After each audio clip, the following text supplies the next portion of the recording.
You're listening to The Accidental Exile, stories of cities, strangers, and silence, and the people that we become when we leave too much behind.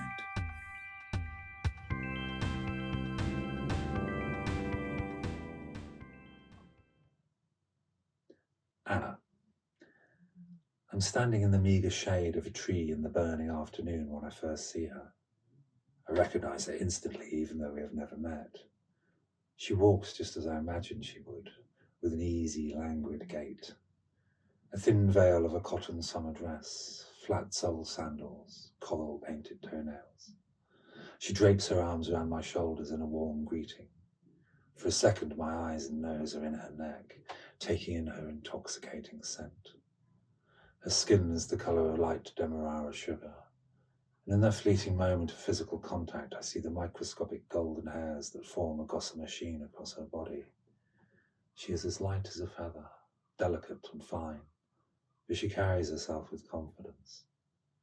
I don't doubt she has force. It's there in her eyes and her face when seen in profile. The first thing she says is, "Your energy is so much younger than in your photos, lighter. You look dark and intense in the photos." "I was trying to be cool," I reply. "Oh, so you're not a murderer then?" throwing me a dry smile. "No, Anna, you'll be pleased to hear that I am not, in fact, a murderer." Top marks to Anna. With the most forthright opening line of all time out of the way, we drift into the cool shade of a nearby gallery to see the work of a great Japanese artist who worked on the Final Fantasy games. His work straddles the mythologies of both East and West like a latter-day Erte, supercharged into the world of anime and manga. Dark supernatural panthers flood out of the canvases, ridden by asexual deities, neither demonic nor divine, but somehow both. Bold, expressionistic brushstrokes overlaid with intricate spider-like details in pen and ink, gold and silver. Makes me want to draw. We sit in giddy silence for a while and take a cab to the French Quarter. This is where everyone lives. A sprawling network of low-rise streets lined with acacias and brimming with everything you want. Bookshops, cafes, galleries, delicatessens. This is where you find your own kind. This is her territory, and you wouldn't find her anywhere else. She is not just Shanghai, she is pure French Quarter. Despite her origins in Russia and the endless horizons of Uzbekistan, she couldn't be anywhere else. She could only be here. She is the most cat-like human I have ever encountered. She exudes the appealing warmth of a black feline in search of a patch of sunlight. Her eyes are a mixture of green and gold and hazel, almost Asian. When she smiles, her mouth tangles as if she is savouring the taste of a joke known only to herself. She has a nose that storms out of her face in a way that makes me sigh inwardly, and a bold jawline that would dignify the daughter of a Fatimid caliph. Her mother and father came from Uzbekistan to Russia, and she was brought up Muslim.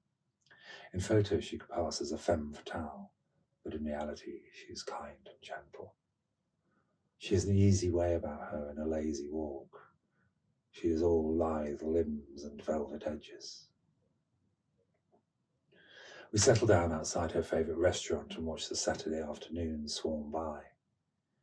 As we had moved towards our table by the sidewalk, my attention was momentarily taken by another white man sitting a few tables away.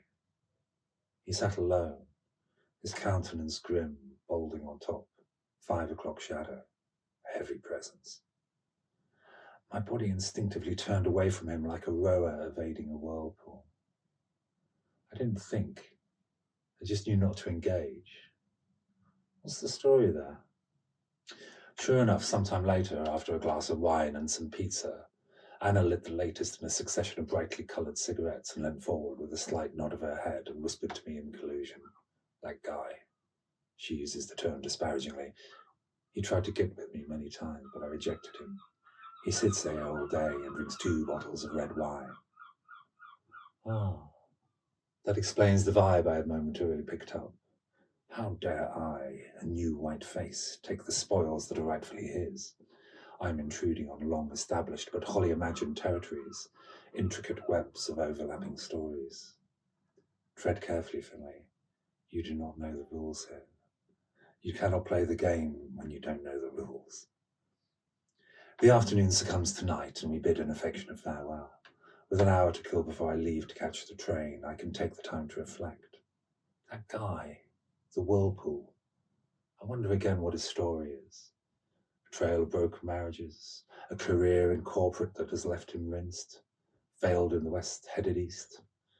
In Hong Kong, they have an acronym for it. Failed in London, tried Hong Kong. Filth. Am I one of these people? Do I fall into that category? The ones who escape to reinvent themselves and rewrite their pasts, giving themselves the status they believe they always deserved but never achieved. Pondering his possible story becomes the jumping off point for my own. I'm looking hard at myself. It's possible. I could be him, with less alcohol perhaps. But no, I didn't choose this. I didn't commit. I'm just here as long as it lasts. I'm just passing through. But then, we're all just passing through, aren't we? The Accidental Exile is written and read by me, Finlay Cowan. If this story spoke to you, subscribe, find more on YouTube and Patreon, and let's keep the conversation unfinished.